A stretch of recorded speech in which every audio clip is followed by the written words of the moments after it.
Alright, greeting folks. Welcome back to another video. We are continuing our series of studying rationality, guided by Rob Bensinger, if I'm pronouncing his name right, and reading his book, Rationality from AI to Zombies. We're still in the first section of the first book, answering the question of what do I mean by rationality. That's what he introduces. And so we read about half of this in the last video, covering things like epistemic rationality versus instrumental rationality. What is meant by rationality? He suggested that it means what is true. What else? He talked about how, probability theory and decision theory are kind of foundational to enhancing the quality of rationality or developing a rationality. We were able to verify this with asking ChatGPT, which also mentioned using game theory and Bayesian concepts to understand the power of rationality or enhance the quality of rationality. And so we're going to continue reading, and we're about halfway through this section, and I think we'll go ahead and finish this section here. This was the last paragraph we read. I'm simply going to jump in and read it again. He says, note that the modern concept of rationality is not about reasoning in words, and like we've been able to understand so far, the English language and many other human languages, for that matter, have the we'll call it like syntax and diction flexibility to develop rational statements or logical statements, but may themselves not be entirely based on reasoning skills. Note that the modern concept of rationality is not about reasoning in words, or in, I think what he may be saying is it's not about reasoning in the English language, in our case, since we speak English. I gave the example of opening your eyes, looking around, and building a mental model of a room containing a bookcase against the wall. The modern concept of rationality is general enough to include your eyes and your brain's visual areas as things that map. It includes your wordless intuitions as well. The math doesn't care whether we use the same English language word rational to refer to Spock and refer to the Bayesianism. The math models good ways of achieving goals or mapping the world, regardless of whether those ways fit our preconceptions and stereotypes about what rationality is supposed to be. And I think there's different concepts of rationality.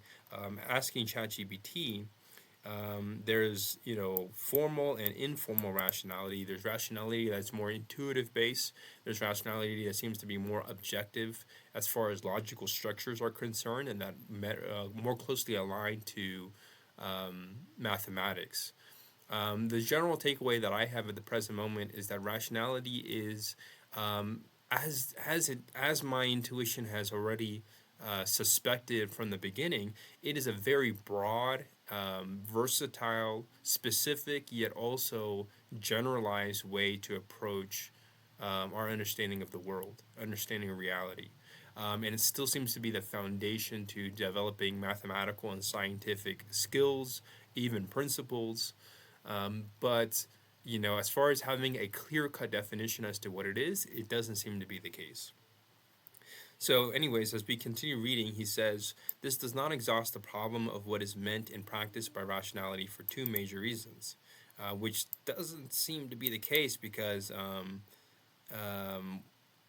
it seems to be quite complex at least in theory. Like I said before, it seems to mean a lot of different things.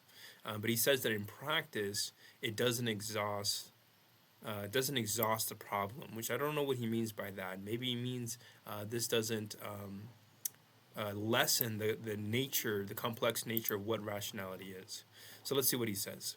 First, the Bayesian formalisms in their full form are computationally intractable on most real-world problems.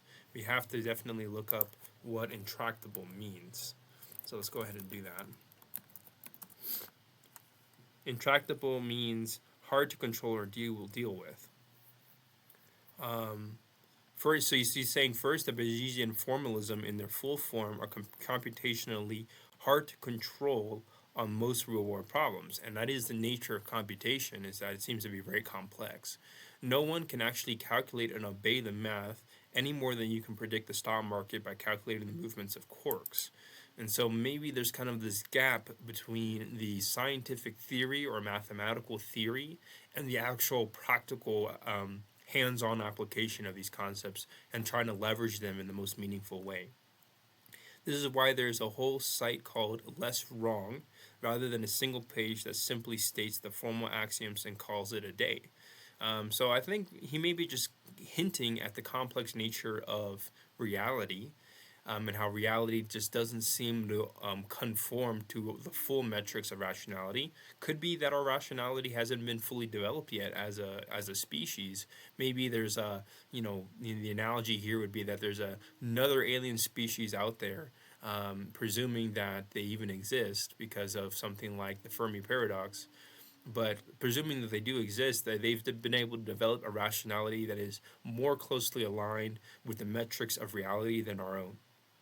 And so, in other words, their reality or their usage of rationality is less wrong than our own. There's a whole further art to finding the truth and accomplishing value from inside a human mind. And maybe this is where we kind of have a bit of a limitation here. Where we have a lot more to develop, a lot more to explore, as far as using the human mind. We have to learn our own flaws, overcome our biases, prevent ourselves from self deceiving, get ourselves into good emotional shape to confront the truth and do what needs doing, etc., etc., etc.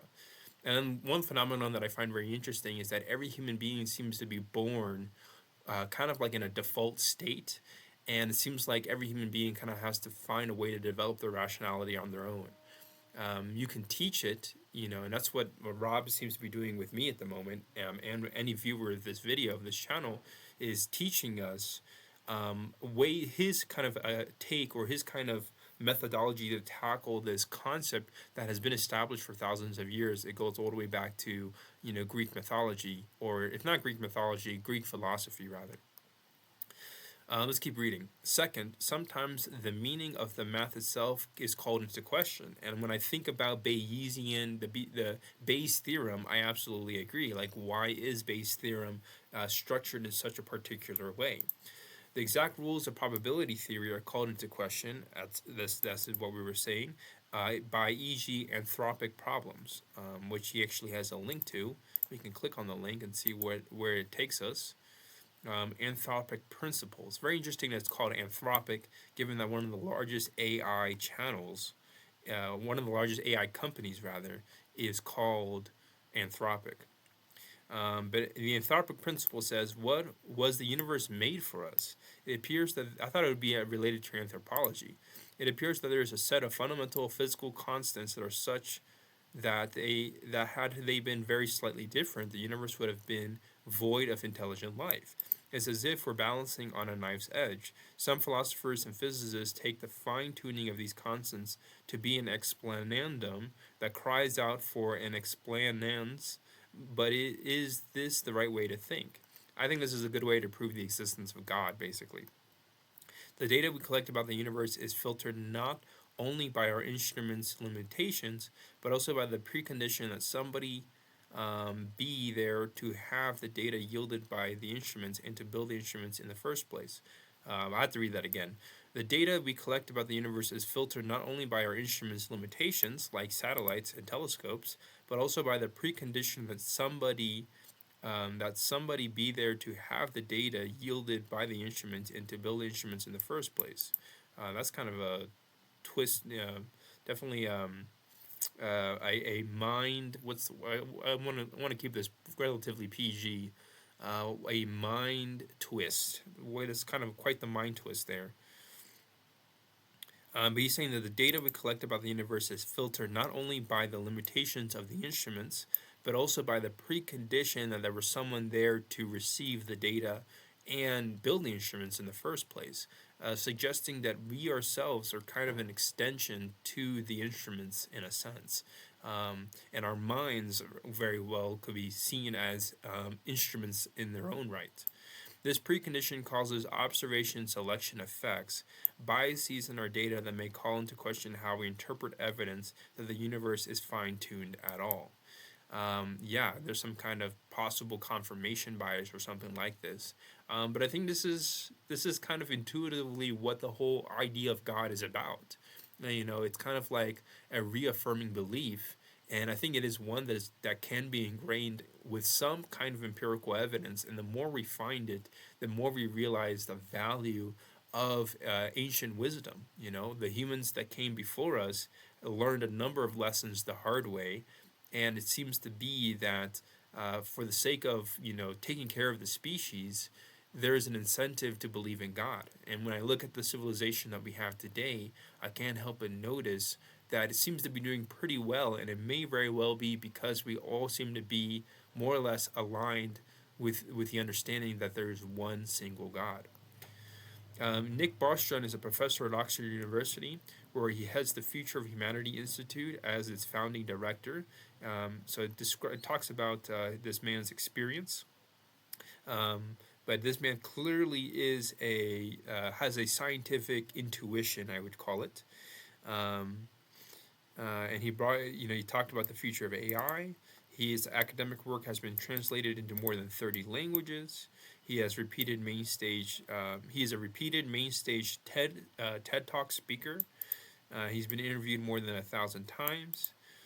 So this man, his scientific intuition has been recognized by the call it the spearheads of Western civilization.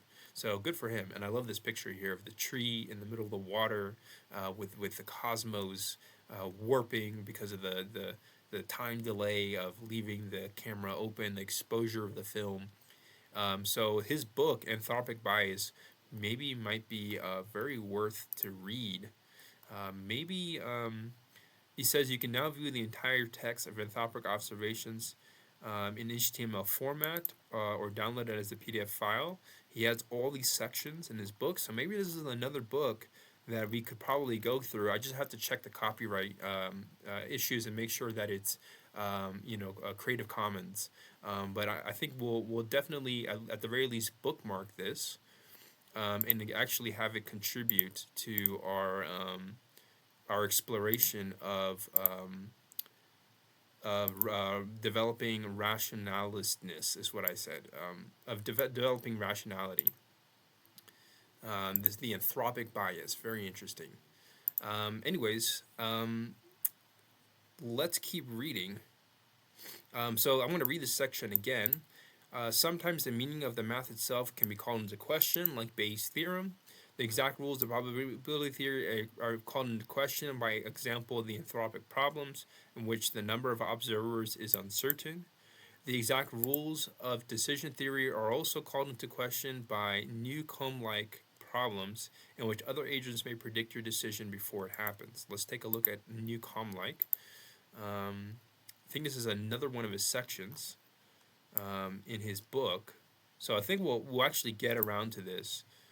But I guess Newcomb was a scientist or a mathematician, someone who definitely was using rationality, applied rationality, and the regret of rationality. Fascinating, great title.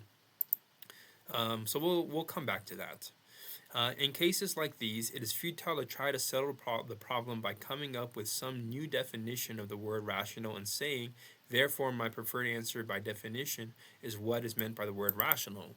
I think I understand what he's getting at, which is that we want to be consistent with our definitions, and the word rational should be consistent. I know that in the language of logic, which is a very complex language, it is certainly a constant that rational means something, and I know that in mathematical statements, using at the very least a logical structure, we're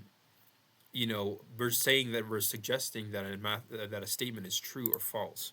So here's a ChatGPT question that we can ask: what is the difference between rationality and logic? Are they not the same thing? I guess are they synonymous? Is my question. Synonymous, or is one the means of the other? Because I thought that was the role of reason. Yeah. So let's see what ChatGPT can cook up for us. They are not the same. They're not synonymous, but they are connected. The cleanest way to see the difference is this: logic is a tool or system, rationality is a standard or ideal. Interesting. Logic is the study of valid inference, consistent reasoning. Okay, so it is logic. So reasoning is the structure of logic.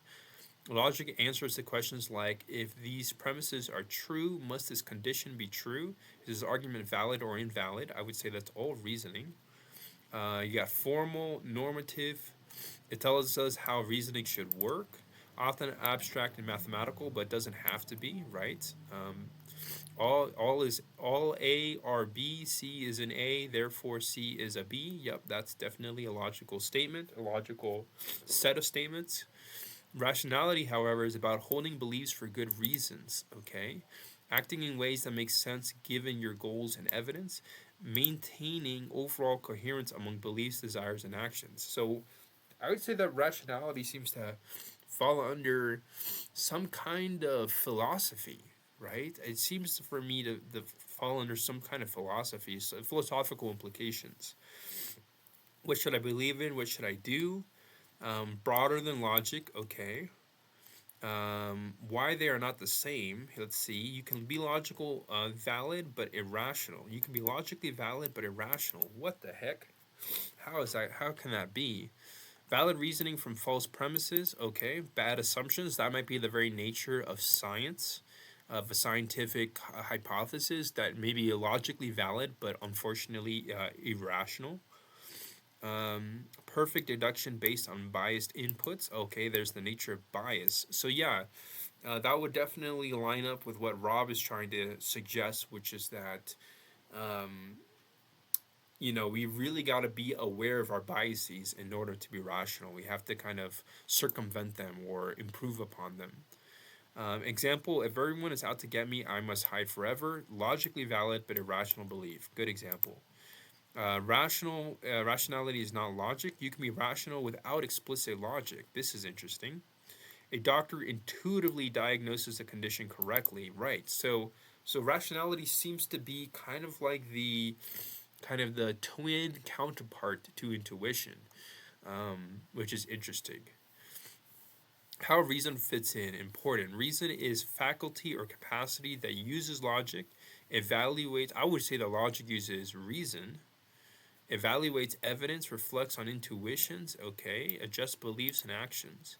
So the relationship is reason is the mental capacity, logic is one formal system reason can use, okay, and the rationality is the success or quality of using reason well. Are they means or ends? Interesting question. Logic is the means, reason is the agent, rationality is the standard or outcome. Okay, interesting.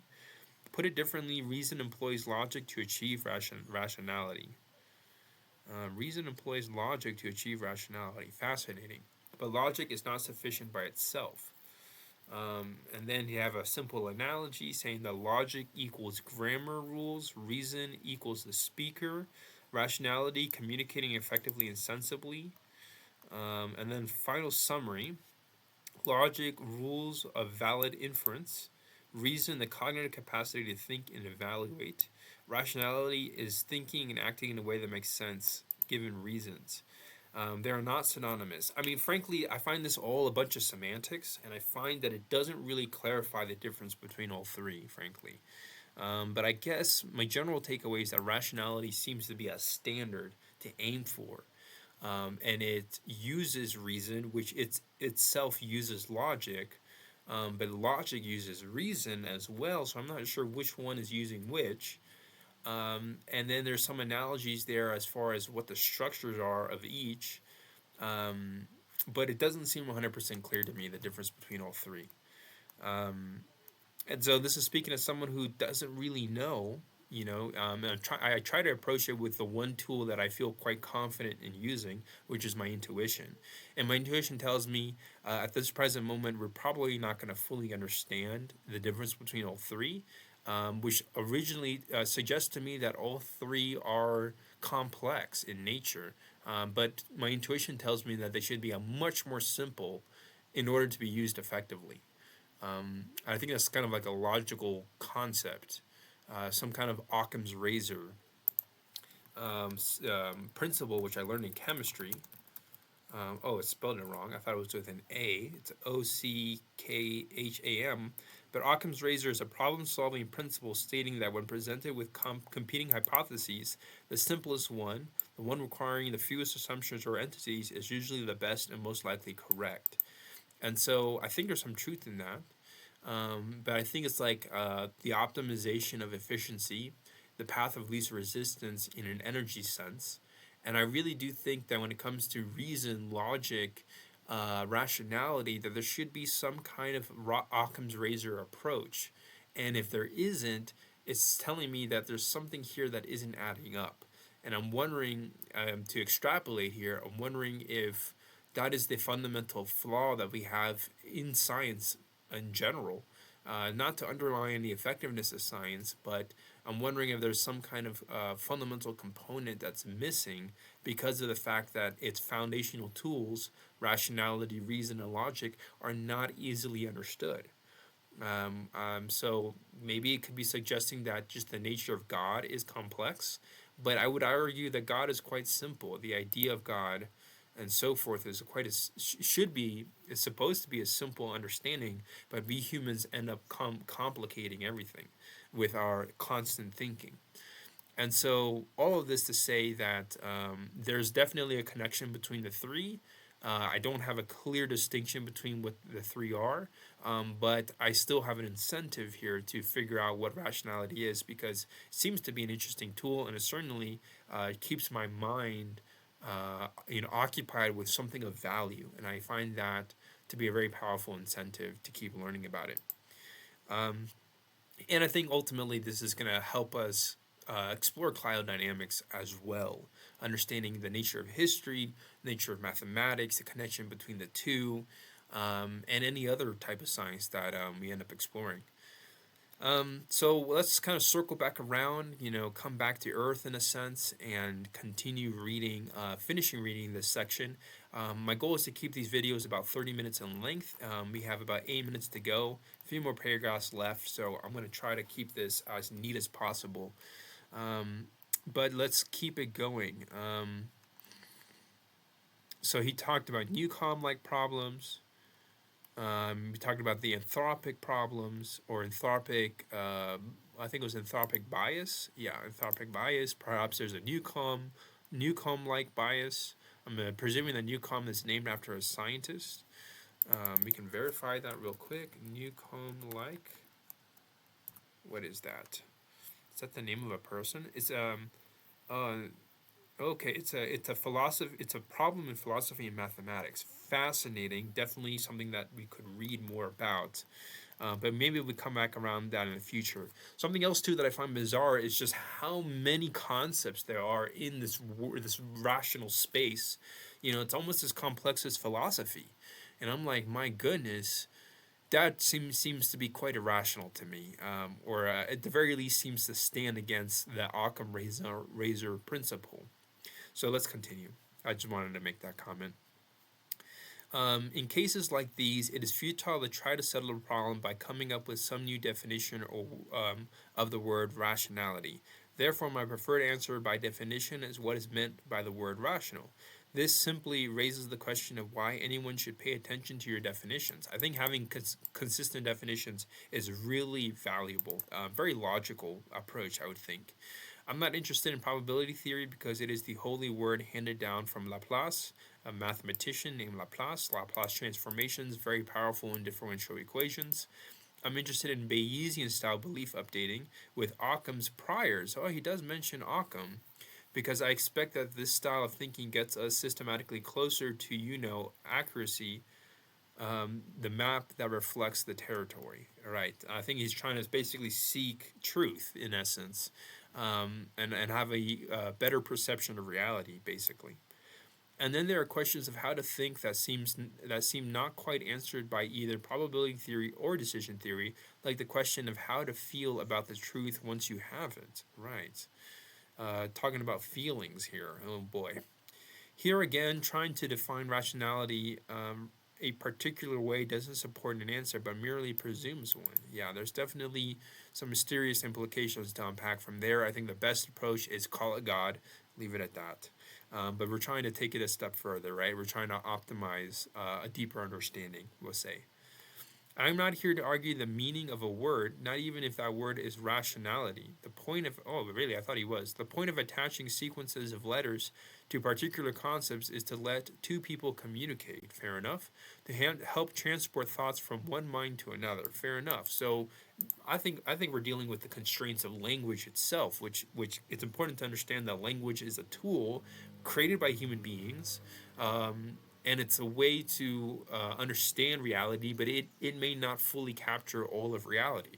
That's why we have so many languages as a species, right? That's part of the reason.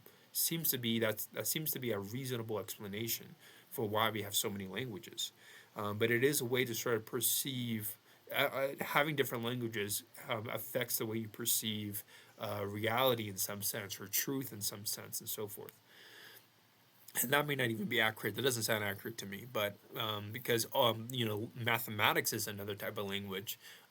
Computer science, the syntax, each computer, there's several computer science languages, right? Each one is slightly different than the other, but all of them seem to have the universal qualities of logic. We're dealing with multiple languages here that seem to overlap in some sense. He proceeds to say, you cannot change reality or prove the thought by manipulating which means go with which words. Right. I think the constraints here, the boundary conditions, if we're speaking about it in using the tools of physics, using like the methodology that physicists would use, the boundary conditions are the language itself. So if you understand what concept I'm generally getting at with this word rationality and with the subterms epistemic rationality and instrumental rationality, we have communicated. And yes, sir, you absolutely have. We have accomplished everything there is to accomplish by talking about how to define rationality.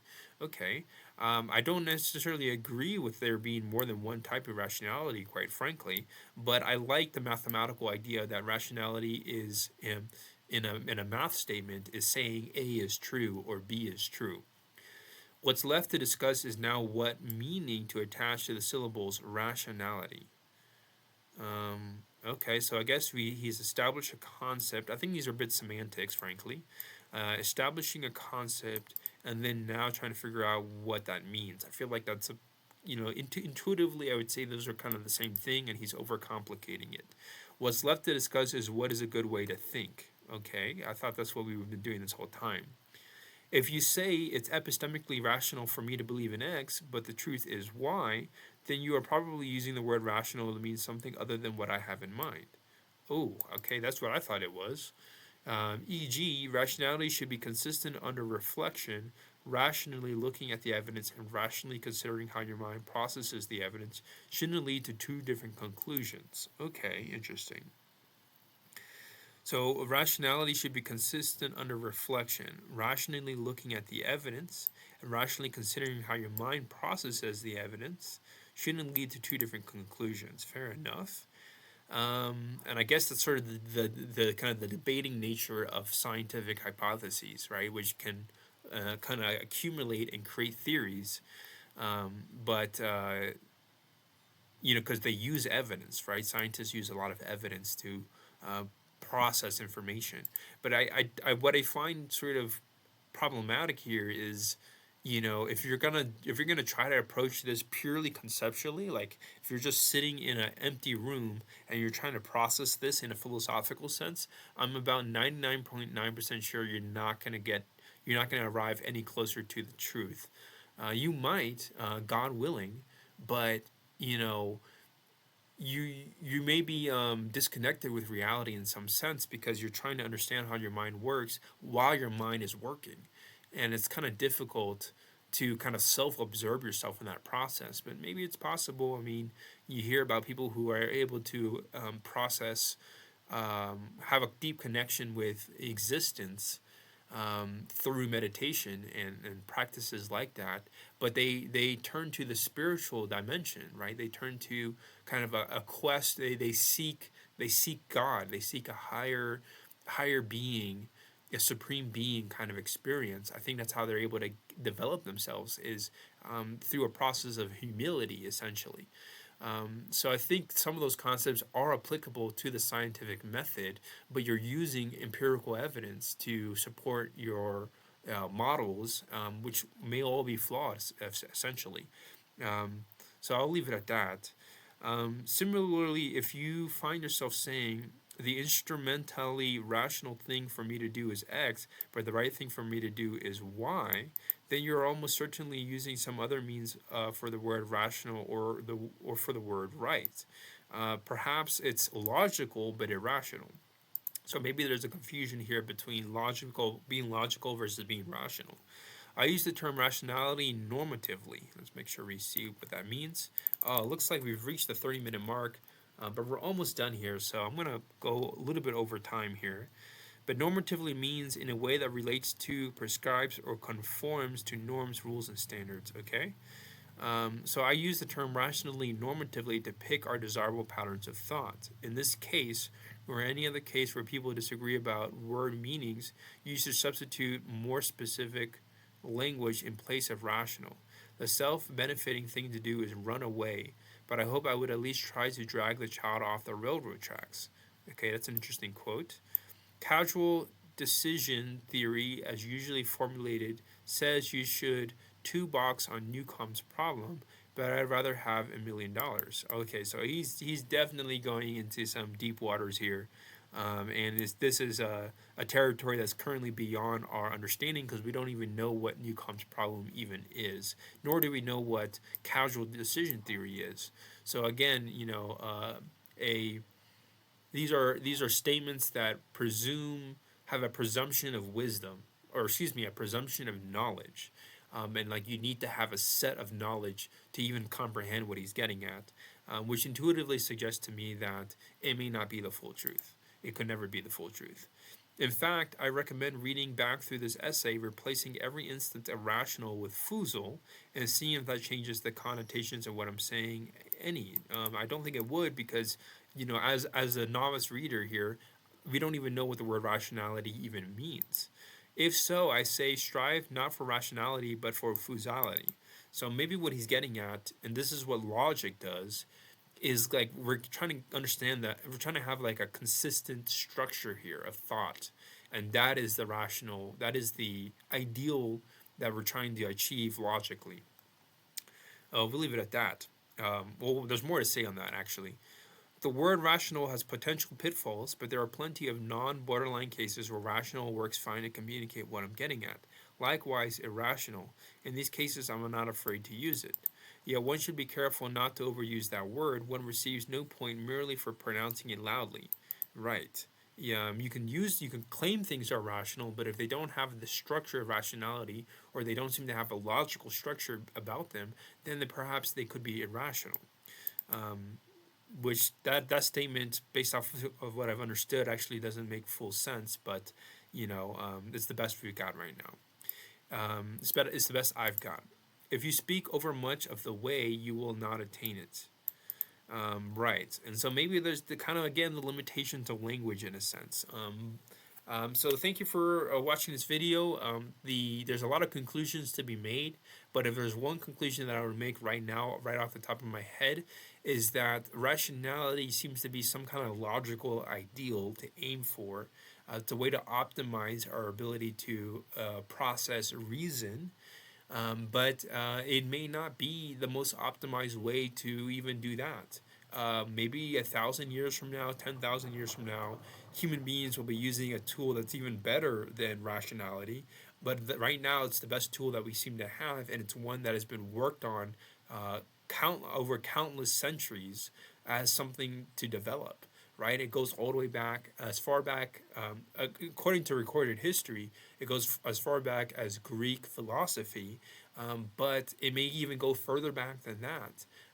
It may be something that intuitively we're being used to explore when it comes to building technology and building tools, but it itself seems to be kind of a tool that kind of exists in the undercurrents of our language, of the human language, which is a reflection of human thought, essentially. So thank you so much for watching this video. Comment questions down below. Definitely appreciate hearing from y'all and getting any kind of feedback, insights. What are your thoughts on rationality? What do you think rationality means if you had to define it? And we will continue this process one day at a time. So thank you so much for tuning in, and I'll see you in the next video.